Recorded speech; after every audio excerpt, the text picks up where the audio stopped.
Prologue.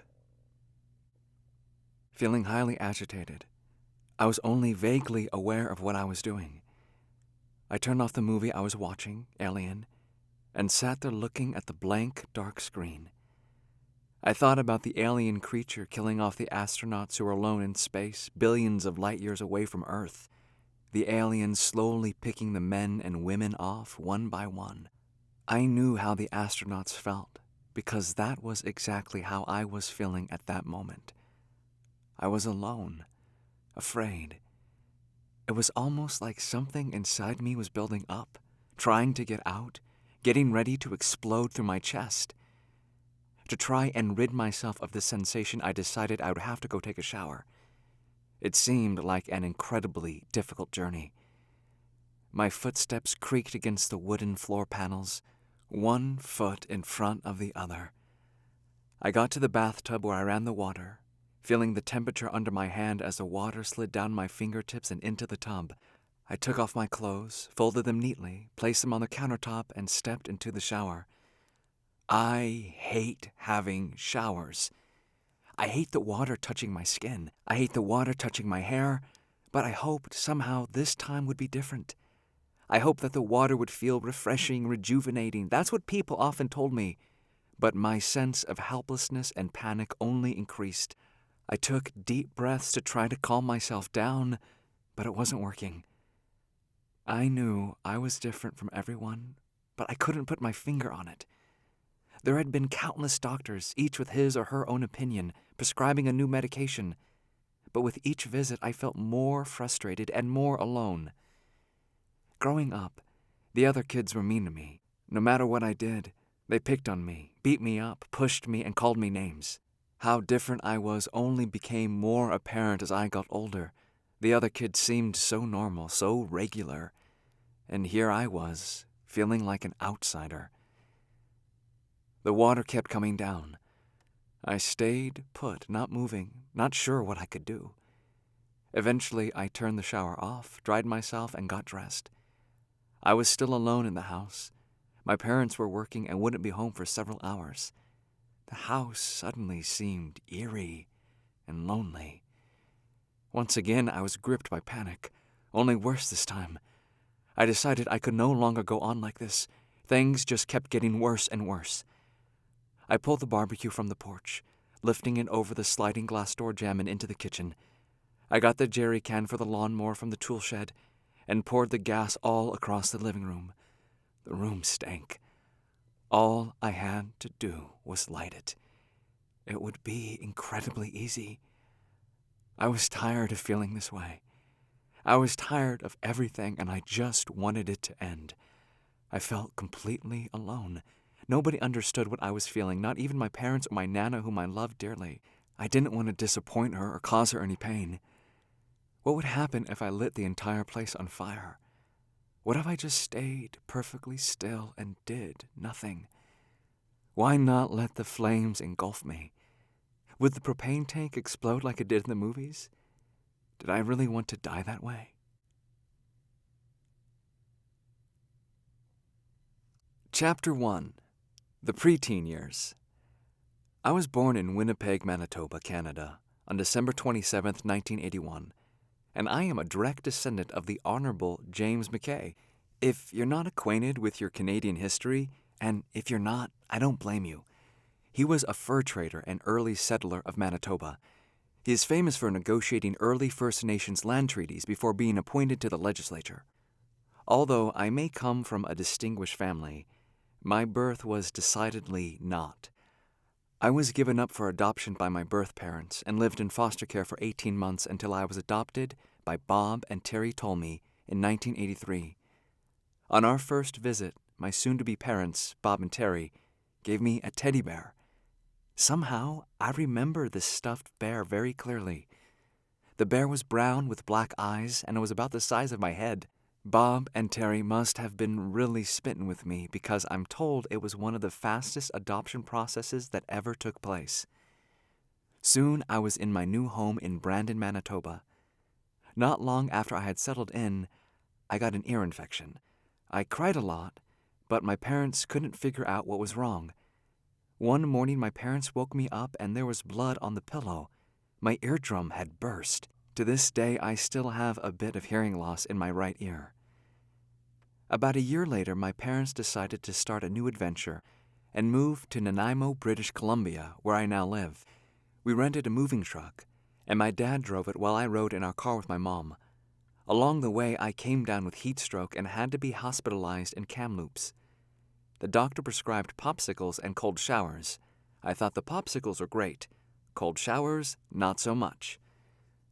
My mother and I caught the ferry that would take us across to Vancouver Island, but my dad, who was trailing us in the rental truck, missed it.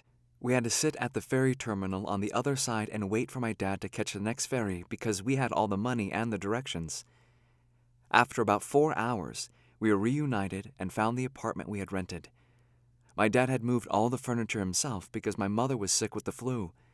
He decided to go out and get pizza for dinner, but got lost on his way back. Maybe not the most promising beginning, but we arrived. When I was adopted at 18 months, I still wasn't walking and crawled everywhere. But man, what a crawler I was! I had the best crab technique you've seen a kid use. Although the fact that I wasn't walking was a bit of a concern for my parents, they felt it was only a delay in my growth due to how difficult the first year of my life had been. It wasn't until my family noticed me squinting at the television that they thought to get my eyes checked. The optometrist said I was legally blind, and on top of that, I had a lazy eye. No wonder I'd had trouble. Thankfully, the glasses helped, and in no time I was walking. A whole new world was opened up to me. I was so excited to explore everything. I distinctly remember hearing my dad's voice and looking up at this man I'd never seen before. I could clearly see the shape of his head, his cheekbones, and his big smile. I asked my mom if this was my daddy. She smiled, teared up, and said that indeed he was. I was overjoyed that my parents became emotional.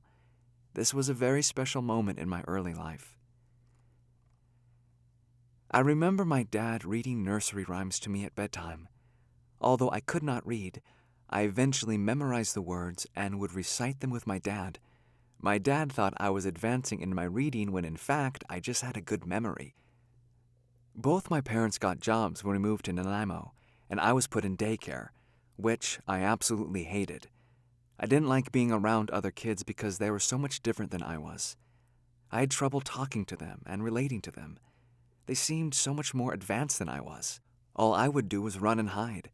I also had this terrible fear that my new parents were going to leave me, and I would end up bouncing from foster parent to foster parent forever. I hated daycare so much my mother eventually had to quit her job at the bank in order to stay home with me. I started kindergarten when I was 4, and there were already signs that I was antisocial and had difficulty following structure. The school thought it was best if I repeated kindergarten as my learning was delayed. I didn't quite understand what was going on, but I didn't mind. After all, I got to play with the train set again and take a nap every day. For a kid who didn't much like change, it was the lap of luxury.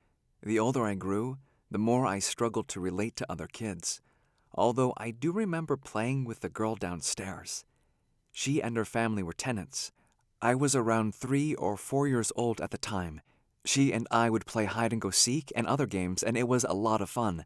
She was very friendly and easy to talk to and play with. She was non-judgmental and just accepted me for who I was. I think that is why we got along so well. And we were friends until we moved into our permanent home in Nanaimo. It became increasingly apparent that there was something very different about me, although nobody seemed to be able to tell me exactly what that was. I hated being different and just wished I could fit in with other kids. Over the next couple of years, my school conducted some tests and concluded that I had learning disabilities, especially with math and English. Eventually, my marks got so bad I was put into special education for English and math. I managed to pull myself up, and in grade 3, I got my best marks ever. Going into grade 4, I felt fairly confident. But before I could prove myself, the teacher shipped me off to special ed again because she didn't want to deal with me. I deflated. I could feel my self-esteem plummet. For someone who had low self-esteem already, this really hurt. I remember slowly walking home after school that day, feeling especially dejected. I didn't tell my parents because I was so embarrassed. In school, my resentment began to grow because all I wanted to do was learn, and in special ed, I was never tested and didn't feel challenged. So instead of complaining, I wrote a story during the first half of grade 4, in which I discussed how I felt about the teacher who put me in the special ed class in the first place. I showed the story to my parents, and they immediately went to the principal and demanded that I be put back in regular classes. The school eventually agreed with my parents, and I went back to my regular classroom with all my friends. As I re-entered, students actually gave me a standing ovation.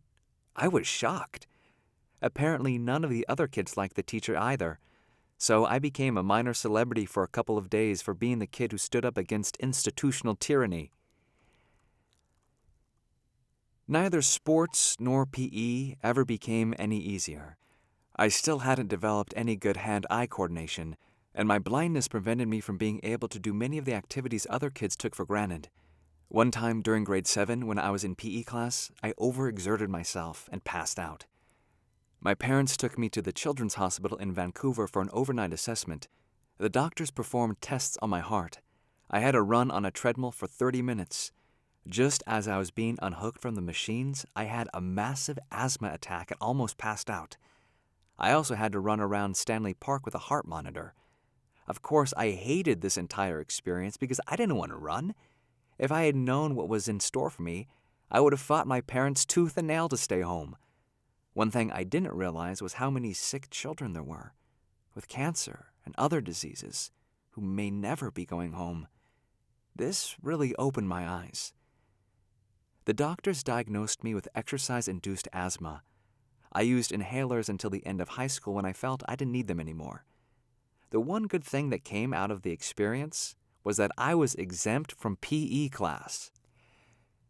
During my elementary years, I developed some friendships, though they were always initiated by the other kids because I was too afraid to approach them or talk to them. I didn't like being lonely, but the fear of talking to other kids was even more debilitating. So when somebody initiated a conversation, I was at least willing to participate. However, as I got older, I struggled to make new friends and retain the ones that I had. It didn't help that I was an awkward, gangly child with thick glasses and a lack of hand-eye coordination. In addition, I struggled to show emotion, so the other kids thought I was a little bit robotic. I started getting bullied in grade 4. This contributed a lot to my difficulties in school and with people in general. Most of the time, I felt petrified the moment I left my house. My days were filled with anxiety until I came home again and felt safe with my parents.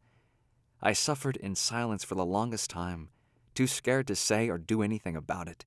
My usual protective mechanism of crying, which had up to this point been effectively deployed with my parents, didn't work with these kids. I generally tried to be as quiet as possible, hoping nobody would notice me or care. Of course, this only made the bullying worse. One time I was playing outside with the neighborhood kids. The house next door was in the process of being built, and the other kids started to climb the rafters. I didn't want to be left alone, so I started to climb with them. I pulled my body up onto one of the beams, but I couldn't find a way back down.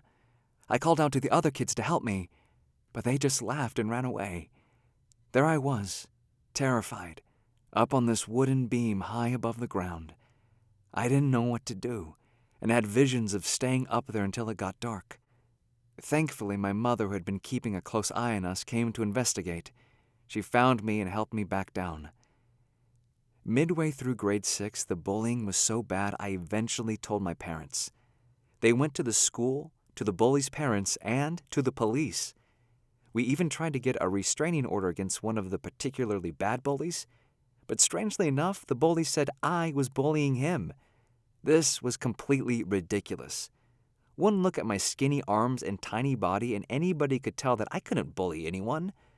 I was angry and upset, and of course, the restraining order went nowhere, and the bullying only got worse. One time, the boy tripped me. I got so mad I wanted to retaliate. Knowing I couldn't try a direct assault, I had to find a weak spot. His brother was standing next to him. I held up my backpack, readying it as a weapon, but the bully tripped me again before I could get to his younger brother. Epic failure. I went home once again, defeated. I had this one friend who flat out told me that he couldn't be friends with me at school because I wasn't popular enough, although if I wanted, we could hang out at home. I was okay with that because I took what I could get, but my mother was incensed. She told me that she wouldn't have this boy over unless he was friends with me at school as well.